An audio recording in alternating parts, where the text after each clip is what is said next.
Aquí comienza Red Más Noticias. Muy buenas noches y bienvenidos. La Cámara de Representantes aprobó un artículo que saca los delitos sexuales contra menores de edad de los beneficios de la Justicia Especial para la Paz. Entonces será la justicia ordinaria la encargada de juzgar a los guerrilleros señalados de abuso sexual contra niños.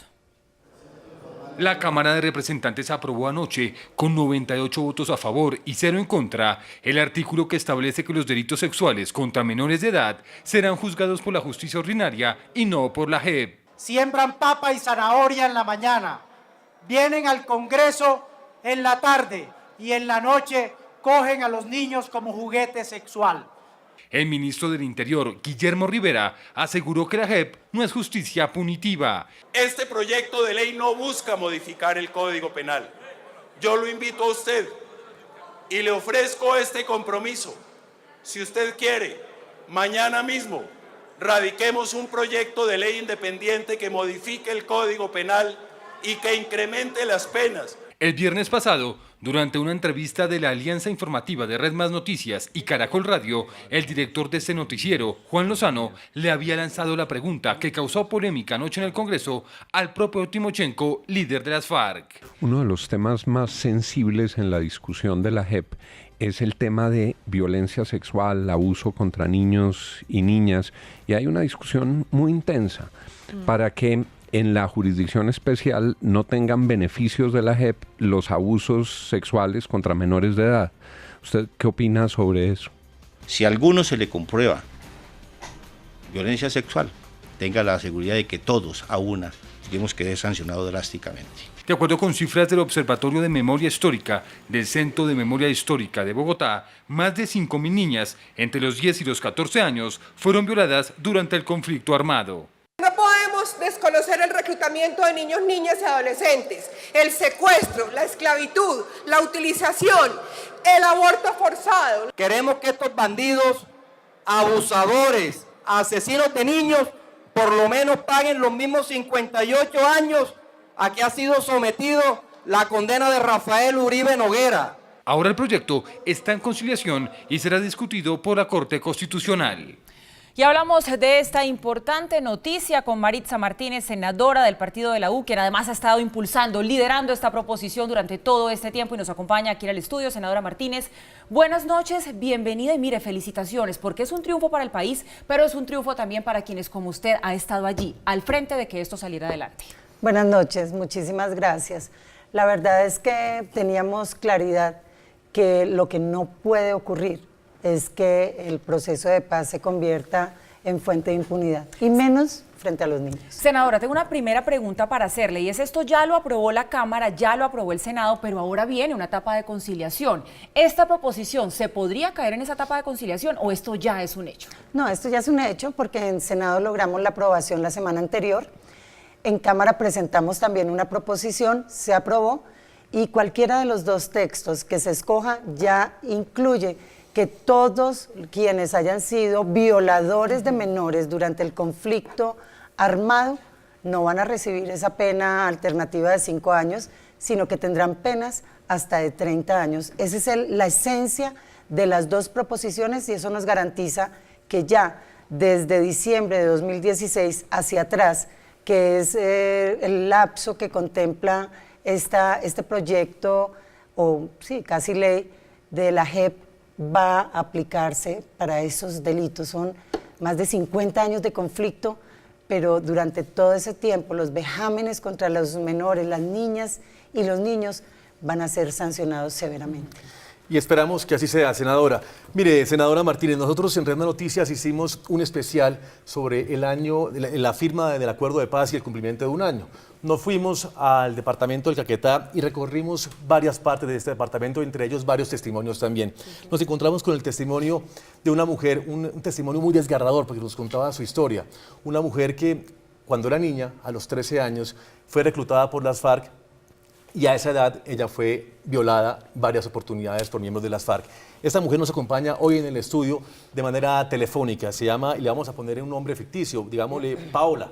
Paola nos acompaña hoy porque quiere hablar con usted directamente, primero para felicitarla por lo que está haciendo usted en el Congreso y segundo porque tiene una pregunta importante que de pronto usted le puede dar alguna línea en su respuesta.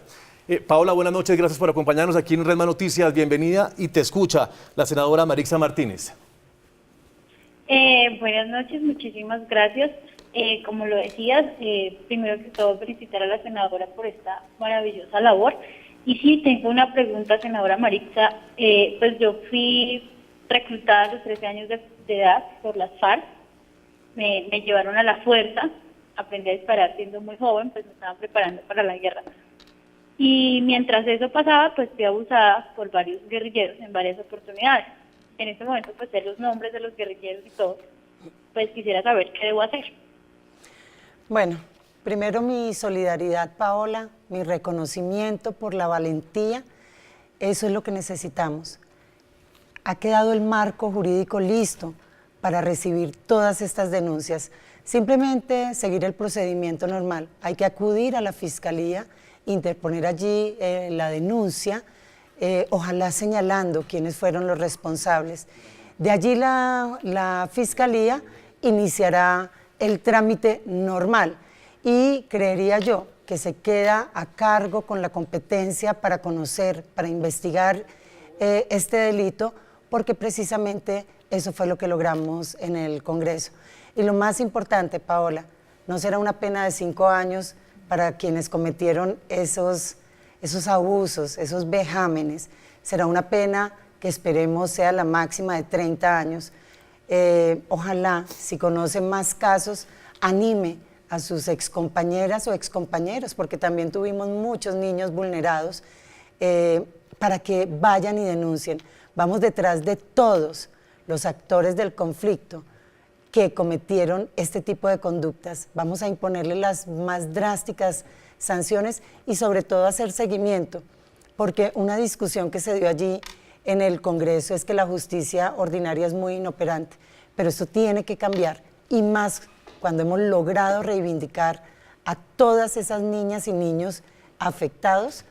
Vamos a mandarlos allí, pero es para que paguen efectivamente los culpables de estos delitos. Pues Paola, yo te quiero agradecer porque sé que eres una mujer muy valiente, muy frentera en tu vida, y sé que esto era muy necesario para ti, para tu futuro, poder escuchar esa buena noticia y saber que puedes buscar algo de justicia y reparación en tu vida en lo que viene adelante. Muchas gracias por acompañarnos.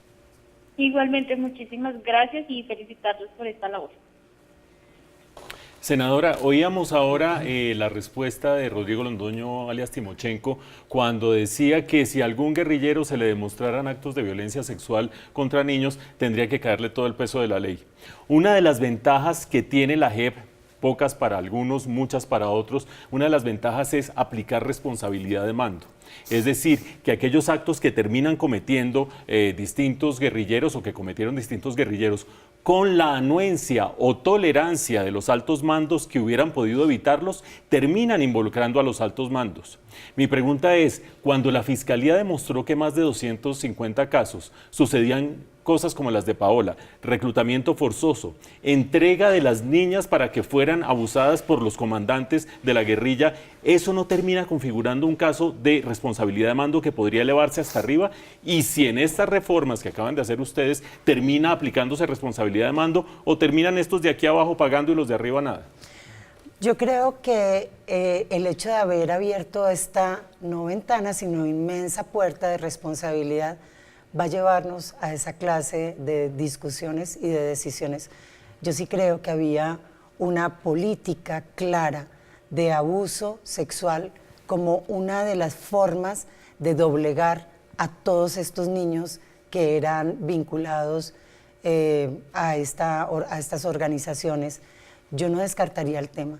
La verdad es que donde se compruebe que las máximas instancias conocían, toleraban, de hecho hasta auspiciaban este tipo de comportamientos, ellos tienen también que responder por ello. Y les quiero decir, como Paola, hay 5.013 casos de niñas que fueron abusadas durante este conflicto. De ellas, la mayor franja tenía entre 10 y 14 años. Pero eso no quiere decir que no hubo vejámenes y violaciones para niñas menores de 10 años. Fueron muchísimas. Yo creo que acá el país entero comparte la decisión del Congreso de la República y tengo que darle las gracias de verdad al Senado y a la Cámara. En ambas presentamos la proposición y a pesar de que hubo una gran discusión y que el ministro del Interior expuso argumentos para excluirlo, la solidaridad y el compromiso del Congreso fue total con esta medida. Pues bien, senadora Maritza Martínez, era importante para nosotros tenerla hoy aquí hablando de esta noticia para el país, más a fondo, entendiéndola un poco más allá y también darle un poco esa voz a quienes han sido víctimas directas de este conflicto y en lo que tiene que ver con abusos sexuales. Muchas gracias y buenas noches. A ustedes, muchísimas gracias. La reforma política y las 16 curules de paz en zonas de conflicto quedaron en el aire tras el debate de hoy en el Senado. Hacemos contacto con Juan Carlos Giraldo, quien tiene más detalles de esta jornada en el Congreso. Juan Carlos, buenas noches. Hola, buenas noches. Pues se podría decir que en cuidados intensivos están tanto el proyecto de circunscripciones especiales para las víctimas al conflicto como el proyecto de la reforma política. Esto después de que se levantara la plenaria del Senado, que duró más de 5 horas y en donde el proyecto de las circunscripciones para las víctimas no alcanzó los votos requeridos para ser aprobados. Para algunos senadores este proyecto ya se hundió, pues ha sido conciliado en 2 ocasiones, mientras que el gobierno cree en la alternativa de que se puede conciliar una vez más, por lo que se creó una subcomisión de conciliación que espera resolver el tema jurídico y ver la posibilidad de que mañana este proyecto entre nuevamente a votación y posiblemente sea aprobado antes de que se hunda definitivamente.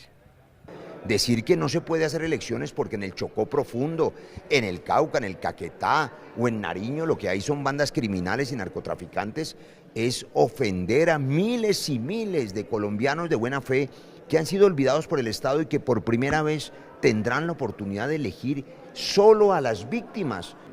Esas circunscripciones ahora dicen que son para las víctimas, cuando en realidad lo que hay allí es un gran dominio de grupos armados que superan ampliamente la voluntad que tenga el Estado colombiano para defender a la comunidad. Mientras esto sucedía con este proyecto, pues la reforma política también se cree está en cuidados intensivos, pues no alcanzaría posiblemente a ser debatido y aprobado en la plenaria del Senado antes de que el mecanismo abreviado del Fast Track se venza, que iría hasta el próximo jueves 30 de noviembre. Esta es la información desde el Congreso de la República. Regreso con ustedes a estudio. Juan Carlos Giraldo, Red Más Noticias. Chicho, buenas noches y muchas gracias por su informe. Mauricio, después de escuchar a Chicho de lo que ha pasado hoy en el Congreso, ¿se complica el futuro de esas 16 circunscripciones especiales de paz? ¿Usted cómo la ve? Sí, Paula, yo sí creo que se complica bastante. Recordemos que ya el acuerdo de paz y el Congreso, por su parte, han terminado aprobando 5 curules en el Senado y 5 curules en la Cámara para las FARC durante 2 periodos. Estas 16 curules no eran hipotéticamente para las FARC, sino para víctimas y organizaciones sociales. Y resulta que la argumentación que tenían muchos parlamentarios era: estas circunscripciones están en zonas que son de conflicto, donde hay disidencias de la guerrilla y donde el poder de los actores armados sigue ejerciendo un temor sobre la población, lo que haría que terminaran quedando en manos de representantes de esos actores armados. Entonces creo que la suerte está jugada. Y un último datico: si se cae la reforma política, Paula, se cae la posibilidad de que partidos o movimientos minoritarios como el de Sergio Fajardo, el de Claudia López, el de Jorge Enrique Robledo, puedan hacer coaliciones para el Congreso. Y eso significa, como casi seguro va a suceder, que se fortalecen partidos mayoritarios que pueden terminar siendo incluso más mayoritarios, como el Centro Democrático, para que usted vea ganadores y perdedores de la jugada de hoy. Sigue muy enredado el tema.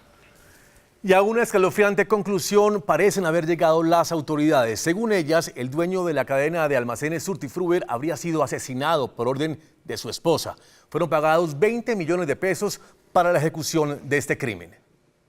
La captura de Berta Cecilia Rueda Boza, ex esposa del dueño de Surtifruber, se produjo esta mañana en el municipio de Chía. Las autoridades tienen información de que ella, junto con Mauricio Parra Rodríguez, alias El Quesero, capturado en septiembre, podrían haber planeado el homicidio. El señor Mauricio Parra Rodríguez es enfático en manifestar. Y me acuerdo porque estuve presente en los interrogatorios que le hemos tomado a él. No tengo por qué guardarle cosas a nadie. Cecilia mandó matar a Alonso. Por los mismos hechos, en el transcurso de la mañana también fue capturado Juan David Orjuela, hijo del dueño de Surtifruber asesinado. Una de las hipótesis es que este habría tenido conocimiento del plan para asesinar a su padre, por el cual supuestamente pagaron 20 millones de pesos. Mauricio también tenía un fin, ¿cuál era? Lucrarse de esa gran fortuna que manejaba su esposo y ese gran conglomerado de centros de negocios que tiene la familia Orjuela, con el 55% de acciones en favor de su esposo y el 45% en favor del señor Freddy. Según la investigación, el móvil del homicidio está relacionado con el control de la empresa Surtifruber y un nuevo mercado que estaba creciendo con éxito relacionado con la producción y comercialización de arándanos. Cambiamos de información. La misma empresa que pagó pechugas a 40.000 pesos para el plan de alimentación escolar en Cartagena está vinculada con el programa de refrigerios para los estudiantes de Bogotá. A pesar de los controles de la contratación, están almacenando y repartiendo las raciones. Información exclusiva de Redman Noticias. La Cooperativa de Suministro de Alimentos de Colombia, Cosoacol, la misma que fue sancionada hace 2 años, cambió su nombre y ahora está envuelta en el escándalo de las pechugas de pollo en Cartagena, extendió sus tentáculos a Bogotá, superando los estrictos controles de una de las entidades más serias del Estado. Por solicitud expresa de la Secretaría de Educación, Colombia Compra Eficiente hizo un rigurosísimo proceso para escoger los proveedores de la alimentación escolar en la capital, y la firma de Marras intentó colarse pero no pudo. Este documento demuestra que la controvertida empresa se postuló para ser uno de los proveedores, pero resultó descabezada, porque no cumplió con la actualización del registro único de proponentes. Sin embargo, no se conformó y se quedó con otra parte de la torta igual de jugosa, al convertirse en una de las empresas que almacena, empaca y distribuye los refrigerios para cerca de 700.000 estudiantes en Bogotá. Esta es la carta en la que la representante legal, Sandra Milena Mercado, acepta los términos del contrato que le ofrece Colombia Compra Eficiente y esta es la póliza de seguro que compró para poder ejecutarlo. Redman Noticias llegó hasta la sede de la empresa en un sector residencial del barrio La Cabaña, en el noroccidente de la ciudad. Un funcionario de la polémica firma negó que su jefa estuviera en la sede, pero confirmó que efectivamente están vinculados al plan de alimentación escolar de Bogotá. Nosotros recibimos materia prima que nos coloca su Secretaría de Educación, que es lo que nos pone aquí los insumos que nosotros ensamblamos y distribuimos. Y explicó cuáles son los sitios de la ciudad donde opera. Nosotros acá tenemos la localidad de Mártires, Candelaria, Santa Fe y Ciudad Bolívar. Los vecinos del sector denuncian que la cooperativa invade el espacio público, genera contaminación sonora y los amenaza cuando la policía los reconviene. Desde las 3:30 de la mañana llegan cantidad de camiones a cargar ahí pues las canastillas con los refrigerios y la cuestión y no dejan dormir a los vecinos. Contactamos a la Secretaría de Educación para que nos explicara cómo ha sido la ejecución del contrato por parte de la polémica firma, pero la titular del despacho está en Holanda, recibiendo un premio mundial en el que se destaca a Bogotá como ejemplo de transparencia en la alimentación escolar. En Bogotá, Mario Villalobos, Redman Noticias. Increíble. Y por orden de la Fiscalía fueron capturados Rafael Alejandro Martínez, alcalde de Santa Marta, y Carlos Omar Caicedo, exalcalde de esta ciudad y precandidato presidencial. Fueron sindicados por irregularidades cometidas en la demolición y construcción de 5 puestos de salud. La Fiscalía informó que otras 2 personas también fueron capturadas por este mismo proceso. Detrás de esto obviamente hay actores políticos del territorio que han presionado. Con esto lo que se pretendía era eso, buscar un show mediático, barrer la ciudad con nuestro nombre y con nuestra honra. Hemos actuado siempre apegado a la ley.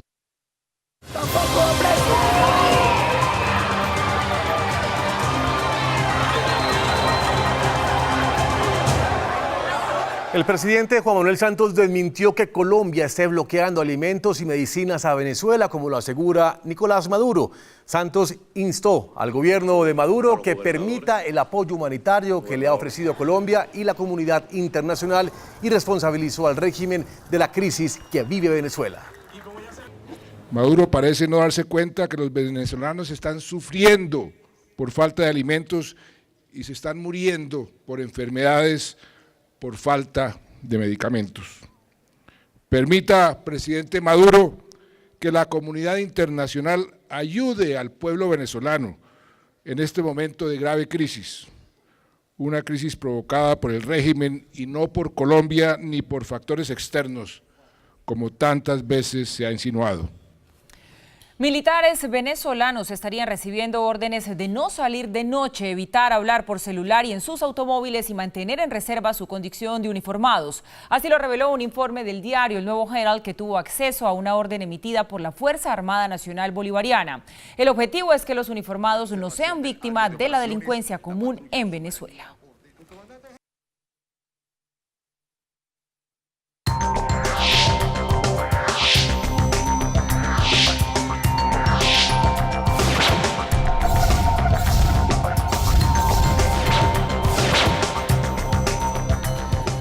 En la información internacional, un nuevo desafío de Corea del Norte. En las últimas horas, el régimen de Pyongyang lanzó otro misil balístico, generando alerta en la comunidad internacional. Así lo aseguró el Estado Mayor Conjunto de Corea del Sur, y medios japoneses aseguran que el cohete voló por 50 minutos, por lo que podría tratarse de un misil balístico intercontinental. El secretario de Defensa y el jefe del Pentágono aseguraron que este nuevo ensayo representa una amenaza para el mundo. El presidente Donald Trump una vez más advirtió al régimen de Kim Jong-un sobre su accionar. El mal tiempo dificultó la búsqueda del submarino Ara San Juan, perdido desde hace 13 días cerca de la Patagonia, Argentina. Después de que se filtrara el último mensaje proveniente del navío, el cual dio cuenta de un cortocircuito causado por una filtración de agua, el vocero de la Armada Argentina, Enrique Balbi, aseguró que esa comunicación no indicaba que el subacuático estuviera en emergencia. Y ahora nos vamos con pasión por los perros. Hoy veremos los cuidados y procedimientos que se deben realizar en el cuidado dental de los perros.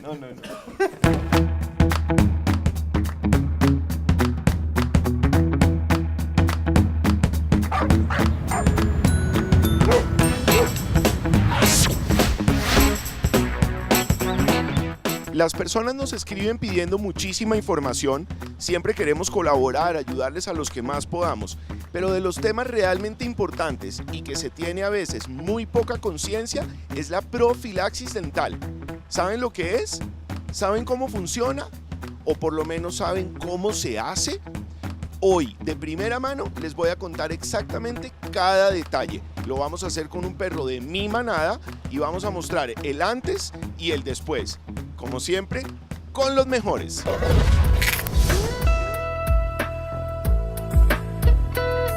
Doctor Malmo, un gusto otra vez estar aquí contigo. Buenos días, Marc. Bienvenido nuevamente a tu casa. Gracias. Bueno, hoy yo le contaba a los televidentes que esto es un tema bien importante y quiero que le cuentes a la gente en detalle cuando esta situación se vuelve ya una necesidad para alguna profilaxis. ¿Qué es una profilaxis y cómo funciona? Sí, generalmente la salud oral de los caninos, tanto caninos como felinos, es bastante importante. Generalmente comenzamos a tener esta salud o a involucrarnos en la salud oral a partir del año y medio. Todo tiene que ver con el tipo de alimentación. Mientras la alimentación sea húmeda, más se va a prolongar o más se va a deteriorar ese sistema oral del canino. Yo creería que Circo ya está para hacer su primera sí, señor, profilaxis. Está listo para su primera profilaxis. Generalmente por el fenotipo de la raza, este tipo de raza se llama doquicéfalos. Son los que tienen la trompita un poquito más alargada, en diferencia de los braquicéfalos, que son los perritos chatos como Pug, Shih Tzu o Bulldog francés. ¿Sí? En este caso, Circo tienen ya pérdida del esmalte con características de pérdida de la dentina del diente y presenta inflamación de la gingiva. La gingiva es la parte que se adosa desde la encía hacia el diente. Es esta pequeña línea que vemos enrojecida. Ya cuando tenemos este tipo de enfermedad periodontal, estamos hablando que tiene un grado, generalmente hay un grado 2 a grado 3. ¿Listo?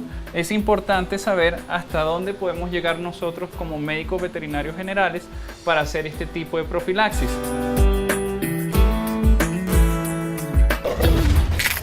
Ayudarles a ustedes, proveerles la mejor información, pero sobre todo poder enseñarles cómo debe ser correctamente el cuidado de sus mascotas es mi mayor prioridad. Escríbeme Queremos ayudarte. Pasión por los perros @redmasnoticias.com. Yo tengo pasión por los perros.